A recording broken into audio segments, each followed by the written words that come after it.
مسلمانوں کو اسلام کے بارے میں پتہ ہی کچھ نہیں ہے. اور اچھا جنہوں نے ایمان پر حملہ کرنا ہے ان کو سب پتا ہے, ان کو پتا ہے ان کو کیسے بہکانا ہے, ان کو پتا ہے ان کے دل میں شک کی پن کیسے چبونی ہے. تو خدا را یہ بات سمجھیے کہ اس وقت باقاعدہ ایسے لوگ, ایسے ادارے کام کر رہے ہیں کہ کسی طرح مسلمانوں کا ایمان چھین لیا جائے, ان کو اپنے رب سے ہی جناب یقین ختم کر دیا جائے, اسلام سے ہی ان کو ہلا دیا جائے, مگر فکر ہی کسی کو نہیں ہے. امام عشق و محبت اعلیٰ حضرت نے 100 سال پہلے یہ بات کہی تھی. بتاؤ وہ 100 سال پہلے کے معاملات تھے, اب اور کتنے خطرناک ہو گئے. آپ نے لکھا تھا سونا جنگل رات اندھیری, چھائی بدلی کالی ہے, سونے والو جاگتے رہیو چوروں کی رکھوالی ہے. انہوں نے سمجھایا تھا کہ چور رکھوالے بن گئے ہیں, آپ کو اسلام کے لبادے میں اسلام کی بات کرنے آئیں گے اور ایمان لوٹ کے چلے جائیں گے, پتہ بھی نہیں چلے گا. کہتے ہیں آنکھ سے کاجل صاف چرا لیں یا وہ چور بلا کے ہیں. کیا محاورہ استعمال کیا ہے, آنکھ میں جب کاجل لگا ہوا ہو تو کون نکال سکتا ہے. آنکھ سے کاجل صاف چرا لیں یا وہ چور بلا کے ہیں, تیری گٹھڑی تاکی ہے اور تو نے نیند نکالی ہے. یہ دور غفلت کی نیند سونے کا نہیں ہے. ہمارے بچوں کو کتنا پتا ہے اسلام کے بارے میں, خود ہمیں کتنا معلوم ہے, لیکن یقین بزرگوں کا کیسا تھا کہ جناب ان کو آگ میں ڈال دیا جاتا تھا, وہ آگ باغ بن جاتی تھی. یقیناً آج کے دور میں یہ ٹیسٹ نہیں کریں گے ہم. اب یہ بھی نہ ہو کہ جناب کوئی کہے چلو جناب اسلام یقین جو ہے میرا اسلام حق پر ہے کہ نہیں, آگ میں جاتا ہوں, آگ نہیں جلائے گی مجھے. پہلا ایسے یقین بھی تو لائے نا. یہ امتحان اور ٹیسٹ کرنا ہمارا کام نہیں, یہ اللہ والوں کا انداز ہوتا تھا. بڑی خوبصورت بات سمجھیے گا کہ ہمیں کس طرح اللہ پر بھروسہ رکھنا ہے. ایک شخص نے حضرت عیسیٰ سے کہا آپ اللہ پر کامل بھروسہ کرتے ہیں؟ کہا بالکل کرتا ہوں. کہا پھر پہاڑ سے کود جائیں, اللہ نے بچانا ہوگا تو تمہیں بچا لے گا. آپ کا رب بچاتا ہے کہ نہیں بچاتا دیکھتے ہیں. کیا خوبصورت جواب دیا حضرت عیسیٰ علیہ السلام نے. آپ فرماتے ہیں اللہ پر بھروسہ ضرور رکھتا ہوں مگر اللہ کا امتحان نہیں لیتا ہوں. تو یہ بھی بات سمجھنے والی ہے. اس طرح کے ٹیسٹ نہیں لیے جاتے اپنے آپ پر, مگر ان واقعات سے سیکھنا کیا ہے کہ یقین کیسا ہونا چاہیے, رب کے فیصلوں پر اطمینان کیسا ہونا چاہیے. سبحان اللہ. انہی حضرت ابراہیم علیہ السلام کا ایک اور واقعہ ہے نا. ایک قافلہ تھا, 3 افراد ہیں, بلکہ اس میں سبحان اللہ 4 افراد ہیں. حضرت ابراہیم, حضرت اسماعیل, بی بی ہاجرہ, اور چوتھے کون تھے؟ حضرت جبرائیل. حضرت جبرائیل راستہ بتا رہے ہیں. یہ پورا قافلہ پیچھے پیچھے جا رہا ہے. کہاں جا رہا ہے؟ حضرت جبرائیل سے حضرت ابراہیم کو اتنا شوق تھا, پوچھتے ہیں اے جبرائیل ہماری منزل آ گئی؟ کہتے ہیں بھی اور آگے. ہماری منزل آ گئی؟ کہتے ہیں بھی اور آگے. لکو دک صحرا میں ایک ٹیلے پر جا کر, کون سی جگہ تھی جہاں آج مکہ آباد ہے؟ کچھ بھی نہیں تھا, کعبہ بھی نہیں تھا. اسی ٹیلے والی جگہ پر بعد میں کعبہ بنایا گیا. بالکل صحرا ہے, نہ پانی ہے نہ کھانا ہے. حضرت جبرائیل نے بتایا اے ابراہیم تمہارا مقام آ گیا ہے. حضرت ابراہیم کی اطاعت دیکھیں کہ وہ بیٹا جو 99 سال کی عمر میں دعاؤں کے بعد ملا ہے. حضرت اسماعیل آپ کو 99 سال دعا کرتے کرتے گزر گئے, پھر ملے تھے, مگر حکم کیا تھا کہ اپنے بیٹے کو, اپنی زوجہ کو وہاں چھوڑ آؤ. حضرت ابراہیم اپنی زوجہ کو, اپنے بیٹے کو جب چھوڑ کر جاتے, تھوڑے سے کھجورے ہیں, پانی ہے, تو بی بی ہاجرہ کیا کہتی ہیں؟ 3 بار کہا کہ ابراہیم کس کے سہارے چھوڑے جا رہے ہیں, کس کے سہارے چھوڑے جا رہے ہیں؟ حضرت ابراہیم نے جواب نہیں دیا. تو آخر میں کہتی ہیں اللہ امرک بہذا, اے اللہ کے نبی کہ اللہ پاک نے آپ کو اس کا حکم دیا ہے؟ آپ نے کہا مجھے رب نے حکم دیا ہے. اب یقین دیکھیں اس خاتون کا, اس ماں کا یقین دیکھیں جس کا چھوٹا بچہ ساتھ ہے, دودھ پیتا بچہ ساتھ ہے, نہ کوئی انسان نہ پرندہ. مگر جب حضرت ابراہیم نے کہا نا کہ ہاں رب کا حکم ہے, تو کیا کہا؟ اے اللہ پاک کے نبی اگر یہ اللہ پاک کا حکم ہے تو پھر آپ خیر سے جائیں, اللہ ہمیں ضائع نہیں کرے گا. رب کا حکم ہے نا, پھر کھانا بھی اسی نے دینا ہے, پانی بھی اس نے دینا ہے, ہماری حفاظت بھی اسی نے کرنی ہے. آئے ہائے یقین کیسا تھا کہ وہ رب رحمان قدرتوں والا ہے. اللہ وہ ہے جو مردے سے زندہ نکال سکتا ہے. اللہ وہ ہے جو دن سے رات کو بناتا ہے, رات سے دن کو بناتا ہے. اللہ پاک وہ ہے جو بنجر زمین کو سرسبز و شاداب بنا دیتا ہے. یہ وہی رب ہے جو صحرا سے چشمے نکال دیتا ہے. اللہ پر یقین تھا کہ اگر پانی نہیں تو کیا ہوا, پانی بھی اسی کی نعمت ہے, وہی عطا فرمانے والا ہے. ارے یہاں کھانا نہیں تو کیا ہوا, رزق دینے والا تو موجود ہے. سبحان اللہ. اور ایسا ہی ہوا. کہا اب خیر سے جائیے, اللہ ہمیں ضائع نہیں کرے گا. کیا خوبصورت شعر ہے نا. یقین مثل خلیل آتش نشینی, یقین مثل خلیل آتش نشینی، یقین اللہ مستی خود گزینی، سن اے تہذیب حاضر کے گرفتار، غلامی سے بدتر ہے بے یقینی۔ کیا ترجمہ ہوا اس کا معنی کیا ہوا؟ یقین کیا ہے؟ حضرت ابراہیم کی طرح بے خطر بغیر ڈرے آگ میں کود جانے کا نام یقین ہے۔ یقین کیا ہے؟ محبت الہی میں غرق ہو جانا اور اپنے آپ کی اصلاح میں لگ جانا یقین ہے۔ اے دور حاضر کی تہذیب کے دیوانوں، بے یقینی جو ہے وہ غلامی سے بھی بری چیز ہے۔ آج بے یقینی کی فضا کیسی ہے؟ یقین ہی نہیں ہے کسی کو، تذبذب، ٹینشن، اللہ پر، دین پر، اپنے دنیا کے معاملات پر یقین ہی نہیں ہے کسی کو، ہر وقت فکروں میں گھرا ہوا ہے۔ اے میرے پیارے اسلامی بھائیوں، آج غربت عام ہے، مشکلات ہیں، ہر دوسرا آدمی مشکلات میں پھنسا ہوا ہے، لڑائی جھگڑے ہیں، نا اتفاقی ہے، دنیا میں کئی جگہ تو مسلمان بیچارے ظلم و ستم کا شکار ہیں۔ اللہ پاک ان کی غیب سے مدد فرمائے۔ الحمدللہ مسلمانوں نے تاریخ میں شاندار کارنامے سر انجام دیے ہیں، اللہ کریم نے مسلمانوں کو بڑی شان و شوکت سے نوازا ہے، مگر اب حالات کسی اور طرح کے چل رہے ہیں۔ کبھی غور کیا اس کی وجہ کیا ہے؟ اس پر تجزیہ کیا جائے تو ایک بڑی وجہ سامنے یہ آتی ہے کہ مسلمانوں میں بے یقینی بڑھا دی گئی ہے۔ پیارے آقا مکی مدنی مصطفیٰ صلی اللہ تعالیٰ علیہ وسلم کا ذرا فرمان سنیے۔ مشہور صحابی حضرت ابو ہریرہ رضی اللہ تعالیٰ عنہ اس حدیث کے راوی ہیں، رسول ذیشان مکی مدنی سلطان صلی اللہ تعالیٰ علیہ وسلم نے فرمایا، ما اخاف علی امتی الا ضعف الیقین۔ آقا فرماتے مجھے اپنی امت پر خوف نہیں ہے مگر یقین کی کمزوری کا، یعنی اور کوئی خوف نہیں ہے۔ یہ امت ایسا نہیں ہوگا کہ شرک میں مبتلا ہو جائے گی، فرمایا میری امت اللہ پاک کا انکار نہیں کرے گی، ہاں میری امت کو جو بڑا مسئلہ درپیش ہوگا ان کا یقین کمزور ہو جائے گا، ان کا بھروسہ کمزور ہو جائے گا۔ ایک اور حدیث پاک سنیے، آقا فرماتے ہیں، نجا اول هذه الامه بالیقین والزہد، اس امت کے پہلے لوگ یقین اور دنیا سے بے رغبتی کے ذریعے نجات پا گئے، ویہلک آخر هذه الامه بالبخل والعمل، اور اس امت کے جو آخری لوگ ہوں گے کنجوسی اور لمبی امیدوں کے سبب ہلاک ہو گئے۔ پہلے والے یقین کی وجہ سے کامیاب ہو گئے۔ کیسا یقین تھا؟ 313 تھے نا، مگر بھروسہ رب پر کیسا تھا کہ فرشتوں کی فوج مدد کے لیے آ جاتی ہے۔ اور بعد والے فرمایا کنجوسی ہوگی، لمبی امیدیں ہوں گی۔ کنجوسی کیوں ہوتی ہے؟ مال خرچ کروں گا ختم ہو جائے گا، یقین نہیں ہے نا، یہ پیسے چلے جائیں گے، زکوٰۃ نہیں دیتے لوگ، اللہ کی راہ میں خرچ نہیں کر رہے، لمبی امیدیں بنائی، یقین نہیں ہے۔ کاش یہ بات سمجھ آ جائے کہ میرے اور آپ کے نصیب میں جو رزق لکھا ہے وہ لکھا ہوا ہے، وہ ہمیں مل کر رہے گا، مگر اسی کی ٹینشن میں زندگی گزر رہی ہے۔ بے یقینی کی کچھ مثالیں میں آپ کو سمجھاتا ہوں۔ ابھی تک شاید کچھ لوگ کہہ رہے ہوں گے یار یہ بات تو ٹھیک کر رہے ہیں، بے یقینی ہونی نہیں چاہیے، مگر ہمیں تو بے یقینی نہیں ہے۔ اب میں کچھ ایگزامپل کے ذریعے سمجھاتا ہوں۔ ہم مانتے تو ہیں اللہ پاک رزق دینے والا ہے، ٹھیک ہے، پھر بھی مال کے پیچھے مارے پھرتے ہیں۔ کوئی لندن پیرس کے خواب دیکھ رہا ہے، کشتیوں کے اندر بیٹھ کر، پچھلے دنوں واقعات ہوئے نا، پیسے دے کر وہ ڈنکی لگا کر جاتے ہیں، کوئی راستے میں مر جاتا ہے، کوئی کشتی میں بیچارے ڈوب گئے۔ کیوں؟ یقین نہیں ہے، ادھر پیسے نہیں ملیں گے ادھر پیسے ملیں گے، کسی طرح ادھر چلا جاؤں یا مر جاؤں گا بھوکا۔ ذرا غور کیجئے اے میرے پیارے اسلام بھائی، کو سود کا کام کرتا ہے، کیوں کرتا ہے سود کا کام؟ یقین نہیں ہے نا کہ حلال کماؤں گا تو پیچھے رہ جاؤں گا۔ ملاوٹ، رشوت، ڈاکہ، چوری، اگر ان تمام غلط کاموں کے پیچھے آپ دیکھیں تو یقین نہیں ہوتا کہ یار ملاوٹ نہیں کروں گا تو مال نہیں بکے گا، پیسے والا کیسے بنوں گا، غریب ہی رہ جاؤں گا۔ یقین ختم ہو گیا ہے، جس کی وجہ سے ہر دوسرے آدمی کو جناب غلط کام کرنا ہے۔ آگے چلیے، ہم مانتے ہیں نماز دنیا بھی سنوار دیتی ہے، آخرت بھی سنوار دیتی ہے، سنتے بھی ہیں بولتے بھی ہیں، مگر نماز پر دنیا کو ترجیح دیتے ہیں۔ یار نماز پڑھوں گا تو کاروبار پہ، دکان پہ کون بیٹھے گا؟ نماز پتہ ہے آخرت اور دنیا سنوار دے گی، یقین نہیں ہے۔ اسی طرح ہم مانتے ہیں کہ مسلمان کی ترقی قرآن پر عمل کرنے میں ہے، مگر نہ قرآن خود پڑھتے ہیں نہ اپنے بچوں کو پڑھاتے ہیں۔ ہم مانتے ہیں کہ اللہ پاک دعائیں قبول فرماتا ہے، مگر بے یقینی ہے، اول تو دعا مانگتے نہیں ہیں، اور مانگتے ہیں تو یقینی نہیں ہوتا۔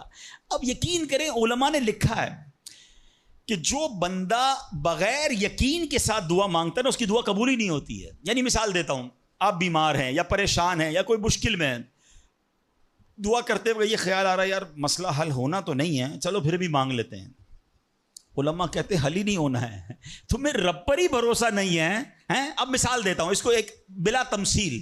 آپ کا کوئی ملازم ہے، اس کو پیسوں کی ضرورت ہے، اور وہ آپ کے پاس آ کے کہتا ہے صاحب 5,000 روپے کی ضرورت ہے، مجھے لگتا تو نہیں آپ دیں گے، چلیں پھر بھی آپ سے مانگ ہی لیتا ہوں. آپ بتائیں آپ اس کو پیسے دیں گے یا ڈانٹ دیں گے کہ جب تمہیں مجھ پر یقین ہی نہیں ہے تو آئے کیوں میرے پاس؟ مجھے لگتا تو نہیں آپ میری مدد کریں گے، چلیں پھر بھی آپ سے کہہ دیتا ہوں میری مدد. پہلے ہی آپ نے اس بندے کو ناراض کر دیا نا. ہم کہتے نہیں ہیں مگر ہماری بے یقینی یہ کہہ رہی ہوتی ہے اور اللہ سے دعا کر رہے ہوتے ہیں کہ اللہ مجھے امید تو نہیں تو دے گا، پھر بھی میں مانگ رہا ہوں. توبہ توبہ توبہ. یقین پتہ ہے کیسے کام کرواتا ہے؟ ایک بڑا پیارا واقعہ ہے. ایک گاؤں میں بارش نہیں ہو رہی تھی اور لوگ پیاسے مر رہے تھے، کئی سال ہو گئے بارش نہیں ہو رہی تھی. آخر کار گاؤں والوں نے پلان کیا کہ سارے گاؤں والے جمع ہوتے ہیں اور مل کر دعا کرتے ہیں، نماز استسقاء، اور اس کا ایک پورا طریقہ ہے دعا کا. ایک قطرہ بارش کا نہیں پڑ رہا تھا، مویشی بھی پیاسے، لوگ بھی پیاسے، کنویں بھی سوکھ گئے تھے. اب جب گراؤنڈ میں لوگ جمع ہوئے نا تو ایک نوجوان ہاتھ میں چھتری لے کر آیا. لوگ اس کا مذاق اڑانے لگے، ارے اللہ کے بندے سالوں ہو گئے بارش نہیں ہوئی ہیں، تم چھتری لے کر آئے ہو؟ تو کہتا مانگنے کس سے آیا ہوں؟ اس رب نے بارش تو دینی ہے، واپسی کیا بھیگتا ہوا جاؤں گا؟ اور علماء کہتے ہیں جب دعا شروع ہوتی ہے تو اتنی بارش ہوتی ہے کہ پورا گاؤں بھیگتا جاتا ہے، وہ نوجوان چھتری کے سائے میں جا رہا ہے. فرمایا یہ اس نوجوان کا یقین تھا جس کی وجہ سے یہ بارش ہوئی ہے. کاش یہ بات سمجھ آ جائے. ارے رب پر بھروسہ نہیں کرو گے تو کس پر بھروسہ کرو گے؟ اپنے دین پر، اللہ رسول کے فرمان پر ہی ہمیں بھروسہ نہیں ہے. غور کیجئے، یہ یقین لے آؤ واپس، زندگی میں موج آ جائے گا. زندگی اتنی پرسکون ہو جانی ہے اگر اللہ کے فیصلوں پر یقین آ جائے، اللہ کی عطاؤں پر یقین ہو جائے، آخرت کے وعدوں پر یقین ہو جائے، نبی پاک کی حدیثوں پر یقین ہو جائے. اعلیٰ حضرت رحمۃ اللہ تعالی علیہ کا کیسا یقین تھا. ایک بار غالباً اپنی والدہ کے ساتھ حج پر جا رہے تھے. وہ زمانے میں پانی کے شپ جاتے تھے. اتنا زبردست رف سی ہو گیا، طوفان آ گیا، لوگ ڈر گئے، کلمے پڑھنے لگے، یہاں تک کہ لوگوں نے کفن نکال لیے کہ چلو کفن پہن لے، ڈوبنے والا ہے جہاز. اعلیٰ حضرت امام اہل سنت مفتی ہیں، ٹھیک ہے نا، اتنے بڑے مفتی ہوتے ہوئے آپ نے بھی والدہ کو کہا میں اللہ کی قسم کھا کر کہتا ہوں جہاز نہیں ڈوبے گا.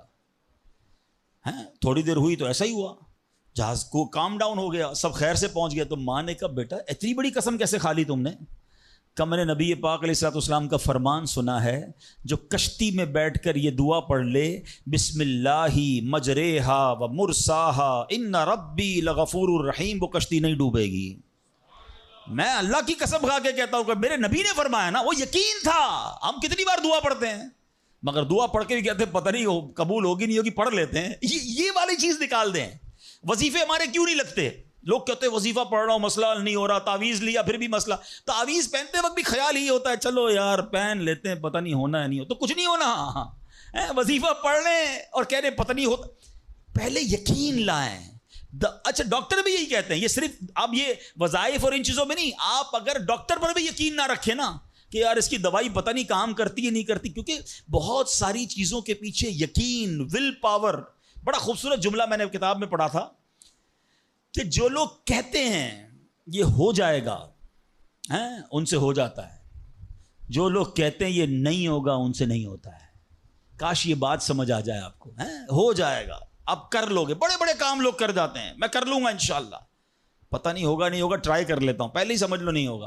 اندر حوصلہ تو لائیں نا، یقین تو لائیں. اگر رب پر ہی بھروسہ نہیں ہوگا تو ہم کدھر جائیں گے؟ اب ذرا سنیے گا، امیر اہل سنت نے ایک بڑا پیارا واقعہ اپنے رسالے میں لکھا کہ ایک ڈاکوؤں کا گروہ جو تھا ڈکیتی کے لیے ایک جگہ پہنچا تو وہاں کھجور کے 3 درخت تھے. ایک درخت خشک تھا یعنی اس میں پھل نہیں لگے ہوئے تھے، دوسرا درخت پھلدار تھا. تو ڈاکوؤں کا سردار نے دیکھا کہ ایک چڑیا جو ہے وہ پھلدار درخت سے اڑتی ہے، خشک درخت پر جاتی ہے، واپس پھلدار درخت پہ آتی ہے، پھر خشک درخت پر جاتی ہے. تو اس نے کہا چکر لگائی جا رہی ہے، کوئی ماجرا ہے. تو اس نے غور سے دیکھا تو کیا دیکھا کہ وہ چڑیا جو ہے وہ پھلدار درخت سے جو ہے وہ کھجور لیتی ہے، اور جب خشک درخت پر جاتی ہے تو وہاں ایک اندھا سانپ منہ کھولے بیٹھا ہے. وہ چڑیا جا کر اس کے منہ میں کھجور ڈال کے آتی ہے، پھر دوبارہ جاتی ہے کھجور لا کر پھر اس سانپ کے منہ میں ڈالتی ہے. وہ جب ڈاکوؤں نے دیکھا تو وہ تو حیران ہو گیا، رونے لگ گیا کہ اے اللہ پاک، یہ وہ جانور ہے سانپ جس کو مارنے کا حکم تیرے پیارے حبیب علیہ الصلوۃ والسلام نے دیا ہے. کیونکہ یہ مسلمانوں کو تکلیف پہنچاتا ہے. مگر تو نے جب اس کی آنکھیں لی تو اس کے رزق کا انتظام کر دیا اور ایک چڑیا کی ڈیوٹی لگا دی کہ وہ جا کر اس کو کھانا پہنچائے.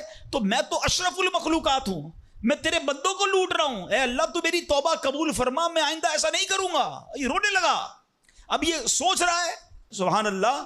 تو اللہ اکبر, غیب سے آواز آئی کہ اے فلاں میری توبہ کا دروازہ کھلا ہوا ہے. ڈاکو کہتا ہے یا اللہ میں نے توبہ کی. پھر غیب سے آواز آئی ہم نے تیری توبہ قبول کر لی. اچھا, جب اس نے توبہ کی تو اس کے سارے ساتھی سن رہے تھے, سردار آپ نے توبہ کی, ہم نے بھی توبہ کی. کہا سوچو تو صحیح, ہم ڈکیتی کر رہے ہیں, ہم چوری کر رہے ہیں, رب جب اس اندھے سانپ کو روزی دے گا تو ہمیں کیوں نہیں دے گا؟ ہم اللہ کی قدرت پر یقین کیوں نہ رکھیں؟ سب نے توبہ کر لی. اب جب توبہ کر لی تو انہوں نے کہا کہ اب ایسا کرتے ہیں کہ حج کو چلتے ہیں. سارا قافلہ بنا کر, ڈاکوؤں کا قافلہ توبہ کر کے چلا حج کرنے کو. جب مکہ پاک کے قریب پہنچے نا تو وہاں ایک نابینا بڑھیا تھی. وہ ہر قافلے والے سے اس ڈاکوؤں کے سردار کا نام لے کے پوچھتی تھی وہ بندہ آیا تو ڈاکوؤں کا جب قافلہ ہے تو کہا میں ہی تو وہ ہوں. تو کہا یہ میرے کپڑے تمہارے لیے ہیں. بولا آپ مجھے کپڑے کیوں دے رہی ہیں؟ کہا میرا ایک بیٹا تھا اور وہ بیٹا جو ہے اس کے کچھ دن پہلے, بڑا نیک بیٹا تھا میرا, کچھ دن پہلے اس بیٹے کا انتقال ہوا ہے, یہ اسی کے کپڑے ہیں. 3 دن سے مسلسل نبی پاک علیہ الصلوۃ والسلام میرے خواب میں تشریف لا رہے ہیں اور فرما رہے ہیں کہ اس نام کا بندہ آئے گا, اس کو یہ کپڑے دے دینا. ہائے ہائے, ذرا سوچو تو صحیح, جب رب توبہ قبول کرتا ہے تو مرتبے کیسے بڑھا دیتا ہے. کاش یہ بات سمجھ آ جائے. اللہ سے بندہ جب دوستی کر لیتا ہے نا, اللہ پچھلے گناہ معاف فرما دیتا ہے, بلکہ اللہ راضی ہو جائے تو گناہوں کو نیکیوں میں بدل دیتا ہے. مگر کیسے اس ڈاکو کو توبہ نصیب ہوئی؟ یقین. کاش حرام کمانے والا, سود کا کام کرنے والا, کاش رشوت لینے والا, ڈاکہ ڈالنے والا, چوری کرنے والا یہ سوچے کہ میں کیوں کر رہا ہوں, ملاوٹ کرنے والا سوچے. اللہ پر بھروسہ تو رکھو یار, رب نے میرا نصیب لکھا ہوا, جو میرے نصیب میں مجھے مل کر رہے گا. کاش یہ بات سمجھ آ جائے. صدیق اکبر رضی اللہ تعالیٰ مسلمانوں کے پہلے خلیفہ, جب آپ نے یہ آیت پڑھی نا قرآن پاک میں, اللہ ارشاد فرماتا ہے وما من دابۃ فی الارض الا علی اللہ رزقها. اللہ فرماتا ہے اور زمین پر چلنے والا کوئی جاندار ایسا نہیں جس کا رزق اللہ کے ذمہ کرم پر نہ ہو. آپ فرماتے ہیں کہ جب سے میں نے یہ آیت پڑھ لی, خدا کی قسم میں نے روزی کی فکر کرنا چھوڑ دی ہے. کہ جب اللہ نے ہر کسی کا رزق اپنے ذمے پہ لے لیا تو مجھے کس بات کی ٹینشن ہے. کاش ہمیں یہ بات سمجھ آ جائے کہ ہمیں اب ذرا غور کریں. ابھی یہ اجتماع ختم ہوگا, اگر میں آپ سب کو کہوں کہ بتائیں آپ کے لیے کیا دعا کروانی ہے, تو تقریباً 70-80% لوگوں نے پتہ کیا کہنا ہے, حضور روزی میں برکت کی دعا کر دیں, کاروبار میں برکت کی دعا کر دیں, نوکری نہیں لگ رہی اس کی دعا کر دیں. میں نہیں کہتا یہ دعا نہیں کرنی چاہیے, اللہ سے نہیں مانگیں گے تو کس سے مانگیں گے؟ لیکن کوئی تو کہے کہ میری ایمان پر موت کے لیے دعا کر دیں, میری قبر جنت کا باغ بن جائے اس کے لیے دعا کر دیں, میں آخرت میں جاؤں تو اللہ مجھ سے راضی ہو جائے اس کے لیے دعا کر دیں. فرق دیکھیں, میری اور آپ کی ٹینشن کیا ہے؟ دنیا, روزی, مال. حالانکہ اس کا وعدہ ہے, دانے دانے پر لکھا ہے کھانے والے کا نام, مجھے مل کر رہے گا. مگر اللہ نے مغفرت کا وعدہ نہیں کیا ہے. اس کی دعا کہاں ہے؟ اس کی ٹینشن کیوں نہیں ہے؟ ایسے کئی لوگ مجھے بھی ملے, آپ کو بھی ملے ہوں گے, یار رات کو نیند نہیں آ رہی, کیوں؟ بس یار کاروبار کی ٹینشن بہت ہے. کبھی زندگی میں ایک رات میری اور آپ کی ایسی گزری کہ اس ٹینشن میں نیند نہ آئی ہو کہ قبر میں جاؤں گا تو قبر جنت کا باغ بنے گی یا دوزخ کا گھڑا بنے گی؟ کلمے والی موت ملے گی کہ نہیں؟ جنت میں جاؤں گا یا دوزخ میں جاؤں گا؟ میزان عمل پر جب اعمال تولے جائیں گے, گناہ کا پلڑا بھاری ہوگا یا نیکیوں کا پلڑا بھاری ہوگا؟ یار آج جون جولائی کی گرمی, ہیٹ اسٹروک کی باتیں ہو رہی ہیں, 50 ڈگری میں حال برا ہو گیا. سورج 1 میل پر جب ہوگا اور لوگوں کی پیاس زبان سے باہر زبانیں آئیں گی, مجھے جام کوثر نہ ملا تو میرا کیا بنے گا؟ کبھی اس کی ٹینشن, اس کا وعدہ نہیں ہے. یہ اللہ سے دعا کرنی ہے, اس کے لیے کوشش کرنی ہے. ساری زندگی ایک ہی ٹینشن, چھوٹا گھر ہے تو بڑا کرنا ہے, کاروبار کو وسیع کرنا ہے, اور آمدنی. اور میں نہیں کہتا دعا نہ کریں, کوشش نہ کریں, خدا نہ خواستہ اس کا کوئی یہ مطلب ڈالے کہ چلو بھائی اب تو اللہ نے اپنے ذمہ کرم پر لے لیا تو اب کوئی کام کاج نہیں کرنا. نہیں, دنیا عالم اسباب ہے, اسباب کا کشکول لے کر بارگاہ الہی میں جانا ہے اور توکل والے انداز میں دعا کرنی ہے, تو اپنی رحمت کے سمندر سے ہمارے اسباب کے کشکول میں وہ ہماری روزی عطا فرمائے گا. اسباب اختیار ضرور کرنے, مگر اسی فکر میں زندگی تو برباد نہ کر دینا کہ سارا صبح سے لے کر شام تک ایک ہی ٹینشن. بھروسہ رکھے رب پر، یقین رکھے رب پر. آج حال یہ ہے بچہ پیدا ہو جائے تو ٹینشن، او ہو اب میرا بچہ ہو گیا، اس کی آگے پرورش میں کیسے کروں گا، اس کی تعلیم کا کیا ہوگا، اور خاص طور پہ بچی پیدا ہو جائے تو ایسے بدبخت لوگ ہیں کہ اب جناب بیوی کو برا بھلا کہہ رہے ہیں، خاندان میں جھگڑے ہو رہے ہیں بچی کی پیدائش پر کہ اب اس کی شادی کیسے ہوگی، یہ تو بوجھ آ گئی ہے. معاذ اللہ. سمجھ نہیں آتی کہ جس رب نے بچی دی ہے انشاءاللہ رزق بھی وہی دے گا، اسباب بھی وہی دے گا. ارے جب اس نے مجھے پالا ہے وہ اس کو بھی پالے گا. کیا خوبصورت بات علماء نے لکھی، جو رب ہاتھی کو من اور چونٹی کو کن دے سکتا ہے وہ مجھے بھی میرا رزق عطا فرمائے گا.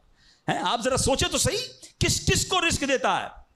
حدیث پاک کا مضمون ہے تم اللہ پر بھروسہ کرو، جیسا بھروسہ کرنے کا حق ہے وہ تمہیں ایسے روزی دے گا جیسے پرندوں کو روزی دیتا ہے. پرندوں کو سمجھتے کتنی کیسے روزی ملتی ہے؟ کبھی گھونسلے دیکھیں پرندوں کے؟ اچھا پہلے تو یہی نہیں پتا، کراچی والوں کو تو پرندے دیکھنے کو نہیں ملتے. ہم نے درخت کاٹ کے پورا شہری کنکریٹ کا جنگل بنا دیا. ورنہ یہ پوچھے بزرگوں سے، ہم بھی چھوٹے تھے تتلیاں بھی دکھتی تھیں، صبح مدرسے اسکول جاتے تھے تو کوئل کی آواز بھی آتی تھی. اب تو کراچی والوں کے ہارن کی آواز آتی ہے ہم کو. اب تو یہ پرندے بھی چلے گئے. کہاں چلے گئے؟ ہم نے درخت کاٹے، ہمیں اندازہ ہی نہیں کہ درخت ہے کیا.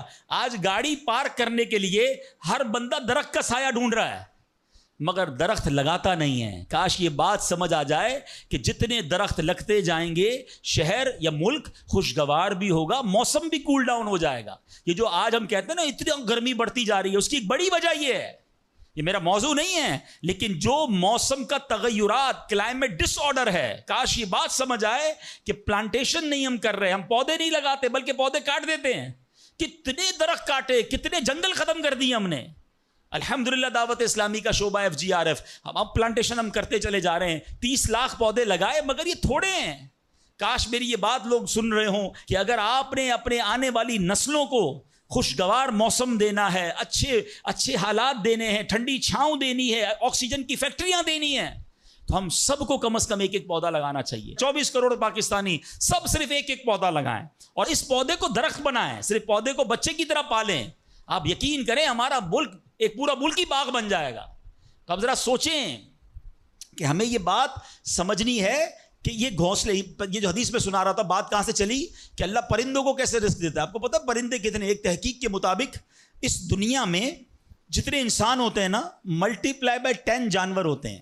اگر 800 کروڑ انسان ہیں، 8 ارب کے قریب آبادی ہو گئی دنیا کی، 800 کروڑ 8 ارب، تو آپ سمجھو کہ 80 ارب جانور ہیں دنیا میں.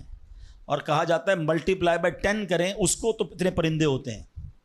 یعنی اس کا مطلب 800 ارب کم و بیش پرندے ہیں دنیا میں.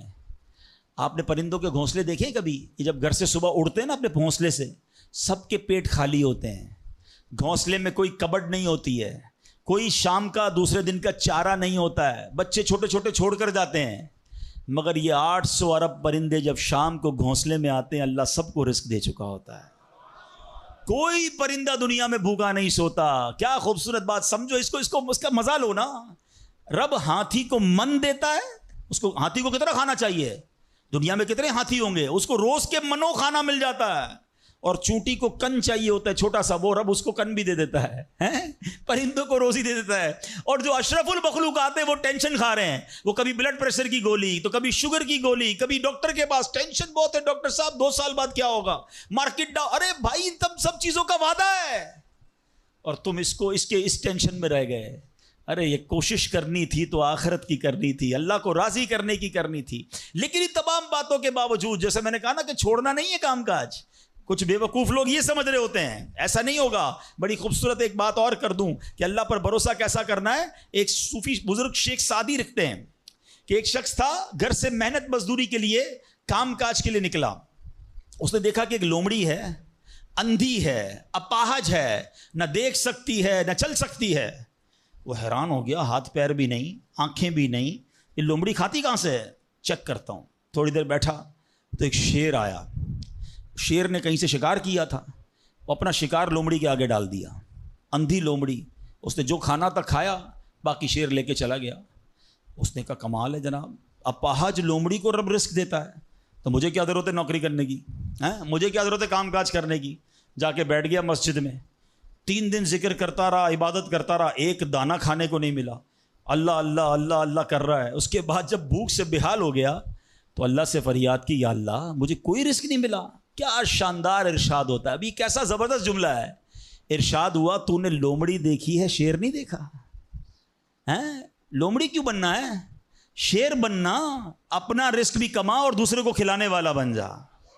کچھ لوگ سمجھتے مجھے کوئی اور کھلا ہے، میرا بھائی کما رہا ہے، میں گھر میں بیٹھا مزے کرتا رہا ہوں۔ نہیں، فرمایا ایک بلکہ واقعہ آتا ہے، ایک بزرگ کے بارے میں آتا ہے، ایک شخص گیا، کہا میں نمازیں پڑھ رہا ہوں، عبادت کرتا ہوں، میرا بھائی مجھے سپورٹ کرتا ہے، وہ روزی کماتا ہے۔ فرمایا تیرا بھائی تجھ سے زیادہ افضل ہے۔ اللہ کو یہ پسند ہے کہ بندہ اپنے ہاتھ سے کمائے، کسی پر ڈیپینڈیبل نہ رہے، کسی پر بوجھ نہ رہے۔ یہ شریعت کو محمود ہے۔ کوشش کرنی ہے، پھر اس کے بعد اللہ پر چھوڑ دینا ہے۔ کوشش سے انکار نہیں ہے، مگر صرف کوشش کرتے کرتے نمازیں بھی جا رہی ہیں، بھروسہ بھی رب پہ جا رہا ہے، یقین بھی ختم ہو رہا ہے، صبح سے شام مال کما رہا ہے، یہ پسندیدہ نہیں ہے۔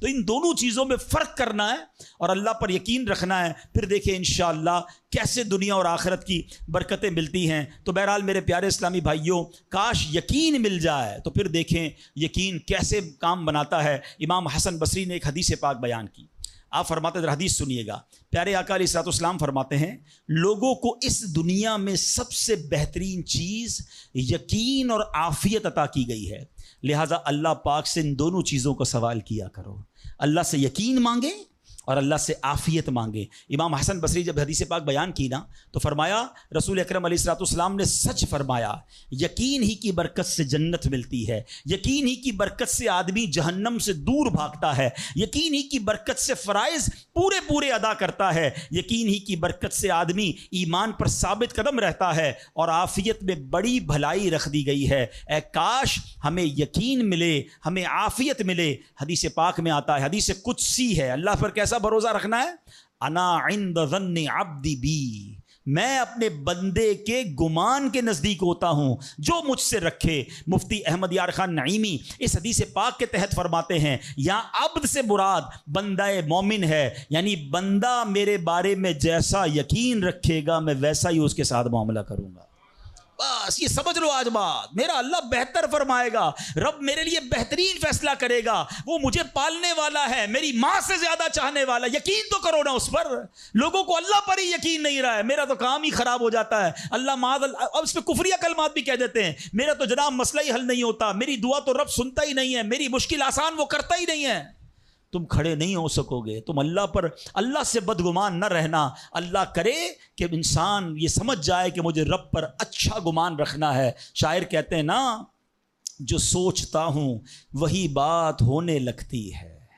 پوچھو پازیٹیو لوگوں سے، ان کے ساتھ پازیٹیو جب سوچتے ہیں پازیٹیو ہونے لگتا ہے۔ جو سوچتا ہوں وہی بات ہونے لگتی ہے، جڑا ہوا ہے زمانہ میرے گمان کے ساتھ۔ اچھا سوچو گے تمہیں اچھا ملے گا۔ اب غور فرمائیے، جب یہ ذہنی بندہ بنا لے یار سچ سے کاروبار نہیں چلتا، تو پھر آپ کو برکت کاروبار میں کیسے ملے گی؟ پہلے ہی آپ نے یقین کر لیا ہے۔ جب یہ ذہن بنا لے کہ نماز کے لیے وقت نکالا تو کام میں نقصان ہو جائے گا، تو پھر کام میں ترقی بھی نہیں ملے گی۔ اب ذہن بنا لیا کہ ترقی کے لیے صرف دنیا کی ڈگریاں کمانی ہیں، تو پھر قرآن کریم کی برکات کہاں سے نصیب ہوں گی؟ جب یہ ذہن بنا لیا کہ آج نیکی کا دور ہی نہیں ہے، کچھ لوگوں کا ذہن بن گیا ہے بھائی جناب کوئی نیکی کا دور نہیں ہے، تو پھر نیکی کی برکت بھی نہیں ملے گی۔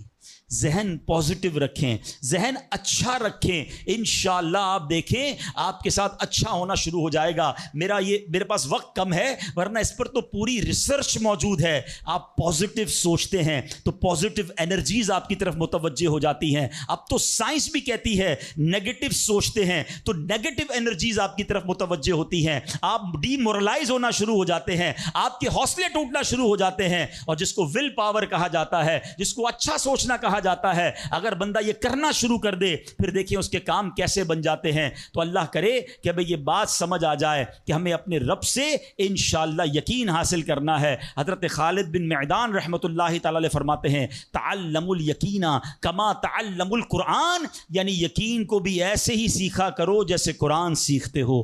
میں نے بھی اسے سیکھ کر حاصل کیا ہے۔ سبحان اللہ۔ اب یقین سیکھنے کے لیے، یقین حاصل کرنے کے لیے علماء نے بڑے طریقے لکھے۔ پہلے تو بندہ بندہ دعا کرے کہ اے اللہ مجھے اپنا یقین عطا فرما. بڑی پیاری دعا حضرت ابوبکر صدیق کیا کرتے تھے. اللہم حب لی ایمانا و یقینا و معافاتا و نیہ. اے اللہ مجھے پکا ایمان، پختہ یقین، عافیت اور سچی نیت عطا فرما. اللہ پاک سے دعا کرتے رہیں اور ایسے لوگوں کے ساتھ رہیں. آخری بات کر لیتا ہوں جناب. پرابلم پتہ ہے کیا ہے؟ ڈی مورلائز بندہ پتہ کہاں ہوتا ہے؟ اس کا یقین متزلزل کب ہوتا ہے؟ وہ کیسے شک اور شبے والی لائف میں آ جاتا ہے؟ یہ صحبت سے ملتا ہے. آپ جب اللہ پر پکا یقین کرنے والے لوگوں میں بیٹھتے ہیں نا، آپ کا یقین بھی بڑھنا شروع ہو جاتا ہے. یار اس کو اللہ پر کتنا بھروسہ ہے. بیمار ہے پھر بھی کہتا ہے میرا رب کریم ہے. پریشان ہے پھر بھی کہتا ہے اللہ کی رضا پر راضی ہوں، میرا رب سب ٹھیک کر دے گا. جب ایسے لوگوں کے ساتھ آپ بیٹھتے ہیں نا، آپ کا یقین توکل بھی مضبوط ہونا شروع ہو جاتا ہے، بندہ اسٹرانگ ہونا شروع ہو جاتا ہے. اور جب بندہ بیٹھتا اٹھتا ہی ایسے لوگوں میں ہے جو ہر وقت مایوسی کی باتیں کرتے ہیں، ہر وقت جناب آنے والے خطرات اور پریشانیوں کا ہی ذکر کرتے رہتے ہیں. ارے بھائی کچھ نہیں ہونا، سب برباد ہو گیا ہے، سب ختم ہو گیا. ان کے پاس جب بیٹھو ایسا لگتا ہے سب کچھ تباہ ہونے والا ہے. ایسے لوگوں کے ساتھ نہ بیٹھیں، حوصلے والے لوگوں کے ساتھ بیٹھیں، توکل والے لوگوں کے ساتھ بیٹھیں، اللہ سے محبت کرنے والوں کے ساتھ بیٹھیں. پھر دیکھیں انشاءاللہ آپ کے کام کیسے سیدھے ہو جائیں گے. ایک آخری بات چلے کر لیتا ہوں. اللہ پر بھروسہ، اللہ کے فیصلوں پر یقین کیسے حاصل ہو؟ مجھے یہ کیسے پتہ چلے کہ یار یہ چیز میرے لیے بہتر ہے؟ میں نے کئی بار اپنے بیانات میں یہ اگزامپل دی ہے، میں دوبارہ دے دیتا ہوں، شاید کسی کے دل پر اثر کر جائے. میں مثال دیتا ہوں. ہمیں بعض اوقات بندہ پتہ ہے اللہ سے یقین کہاں ٹوٹتا ہے؟ جب بندہ دعائیں مانگتا ہے، التجائیں کرتا ہے، بڑی رو کر التجا کرتا ہے، مصیبت میں ہوتا ہے، اس کو کوئی چیز چاہیے ہوتی ہے اور اس کو نہیں ملتی ہے، تو بندہ کہتا ہے رب تو میری سنتا ہی نہیں ہے. اتنی دعائیں کی، مسجد میں جا کے کی، مکے مدینے میں جا کے کی، فلاں بزرگ سے بھی دعا کرے، نہیں ہو رہا میرا کام. جب بندے کا کام نہیں ہوتا نا تو اس کو لگتا ہے کہ یار میں اللہ پر کیسے بھروسہ کروں. یہاں جا کر شیطان حملہ کرتا ہے. اب آئیے اس وسوسے کو کیسے ختم کریں. آپ میں سے کئی ایسے مجھے نظر آ رہے ہیں جو والد ہوں گے یا بڑے بھائی ہوں گے. آپ کا کوئی چھوٹا بیٹا یا چھوٹا بھائی ہو اور بیمار ہو جائے، اس کو بخار ہو جائے، گلا خراب ہو جائے اور وہ رونے لگے کہ ابو میں نے آئس کریم کھانی ہے، میں نے ٹھنڈا شربت پینا ہے. اچھا بتائیے آپ اسے ٹھنڈا شربت پلائیں گے؟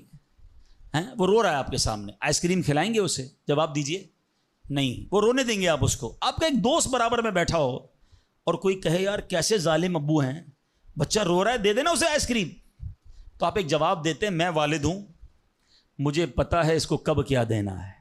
ایسا ہی ہے نا؟ اب ذرا دل پر ہاتھ رکھ کے میرا جملہ سننا. تم والد ہو، تمہیں پتا ہے بیٹے کو کب کیا دینا ہے. میرے مالک کو نہیں پتا مجھے کب کیا دینا ہے. میں رو رہا ہوں، میں گر گڑا رہا ہوں، میں تڑپ رہا ہوں، وہ نہیں دے رہا. ارے یہی بہتر تھا. ہو سکتا ہے کہ میں جو مانگ رہا ہوں مجھے مل جاتا تو وہ میرے لیے اور برا ہوتا. علماء کہتے ہیں کسی کا امیر ہونا اس کے لیے اچھا ہے، کیونکہ وہ غریب ہوگا تو وہ ایمان سے متزلزل ہو جائے گا. کسی کا غریب ہونا اس کے لیے اچھا ہے، کیونکہ اگر اسے مال دے دیا جائے گا تو اس کا ایمان چلا جائے گا، وہ غلط کاموں میں پڑ جائے گا. کسی کو اولاد دینا اس کے لیے اچھا ہے اور کسی کو بے اولاد رکھنا اس کے لیے اچھا ہے. ہو سکتا ہے بیٹا ایسا ہونے والا ہو جو بڑا ہو کے باپ کو ہی مار کے گھر سے نکال دے. کیا ہم نے نہیں دیکھے ایسے واقعات؟ ایسی اولاد نہیں دیکھی جو ماں باپ کو قتل کر دیتی ہے؟ لوگ کہتے ہیں اس سے بہتر تو بچہ ہی نہ ہوتا. ارے رب بہتر جانتا ہے مجھے کیوں بیٹا نہیں مل رہا، مجھے کیوں بیٹی نہیں مل رہی، مجھے کیوں اولاد نہیں ہو رہی، مجھے کیوں مال نہیں مل رہا، میں اب تک گھر کیوں نہیں لے سکا. ہو سکتا ہے میرے رب نے اس کے بدلے میرے لیے بہت ساری نعمتیں رکھی ہوں. کاش یہ بات سمجھ آ جائے. مجھے ایک بات بتاؤ نا، میری ماں، آپ کی ماں، دنیا میں سب سے زیادہ ہم سے پیار کون کرتا ہے؟ ہماری ماں کرتی ہے. کبھی ماں ہمارے لیے غلط فیصلہ کر سکتی ہے؟ نہیں کر سکتی. ارے جو ماں میرا اچھا سوچتی ہے، اس ماں کے دل میں جس نے ممتا ڈالی ہے، جو کروڑوں ماؤں سے زیادہ مجھے چاہنے والا ہے، وہ میرے بارے میں کیوں نہ اچھا فیصلہ فرمائے گا. کاش یہ یقین آ جائے کہ جو رب نے کیا ہے وہی بہتر کیا ہے. سبحان اللہ. زندگی کا ایک اصول بنا لو، میرا کام، جب آپ کا کام ہو جائے نا تب بھی کہو اللہ کا شکر ہے، اور جب کام نہ ہو کہو جب بھی اللہ کا شکر ہے. میرے لیے یہی بہتر ہوگا. آپ مزے میں آ جاؤ گے. اللہ سے دوستی کر لو. اے میرے رب جو تو نے فیصلہ کیا میں اس پر راضی ہوں. آپ کسی ٹینشن میں نہیں رہو گے. ہمارا پرابلم پتہ ہے کیا ہے؟ ڈیفنس کے لوگوں جانتے ہیں، کبھی گزرتے ہوں گے نا ڈیفنس کی گلیوں سے، یار یہ پلاٹ بہت اچھا مل رہا تھا، 4 سال پہلے یہ ریٹ تھا، میں لے لیتا، آج تو کتنی پرائس ہو گئی. یار وہ گاڑی 1 مہینہ پہلے لینے والا تھا، نہیں لی، گورنمنٹ نے پرائس بڑھا دی. یار یہ فیکٹری میں پہلے خرید لیتا. اسی ٹینشن میں رہتے ہیں، یہ کر لیتا وہ کر لیتا. ارے نہیں کیا, نہیں ہوا, وہی میرے لیے بہتر تھا. جو رب نے دیا وہی میرے لیے بہتر ہے. خدا کی قسم جس دن اللہ پر بھروسہ سیکھ لیا, رب سے دوستی کر لی, رب کے فیصلوں پر اطمینان تمہیں حاصل ہو گیا, زندگی کے بہت سارے غم ختم ہو جائیں گے. جو بھی ہوگا وہ رب کی طرف سے ہے. ارے جب حضرت ابراہیم آگ میں ڈالے جا رہے ہیں, جبریل امین آ کے پوچھتے بتاؤ اے ابراہیم تمہاری کوئی مدد کر سکتا ہوں, کوئی حاجت ہے؟ فرماتے مجھے کوئی حاجت نہیں. کہا اللہ سے تو کہہ دو کہ رب دیکھ رہا ہے, اس کا دیکھنا میرے مانگنے سے بہتر ہے. ہائے ہائے, اللہ حضرت ابراہیم کے اس یقین کا کوئی ذرہ عطا فرما دے, اس توکل کا کوئی حصہ عطا فرما دے. باتیں تو ہم بڑی بڑی کرتے ہیں مگر جب سر پہ پڑتی ہے, جب کوئی مشکل آتی ہے, پھر ہمارا یقین ہل جاتا ہے. اللہ مجھے بھی اور آپ کو بھی اپنی سچی محبت عطا فرمائے, سچا یقین عطا فرمائے, سچا بھروسہ عطا فرمائے. اور یقین کریں جس دن رب پر بھروسہ مل گیا, آپ کی مشکل, آپ کی غم کی آگ باغ بننا شروع ہو جائے گی, آپ کی مشکلیں آسان ہونا شروع ہو جائیں گی. اللہ کریم ہم سب کو اپنا بھروسہ نصیب فرمائے. الحمدللہ ایسی پیاری باتیں دعوت اسلامی کے اس پیارے ماحول میں سکھائی جاتی ہیں. میری گزارش ہے اس مدنی ماحول سے وابستہ رہیں. صلو علی الحبیب صلی اللہ تعالی علی محمد.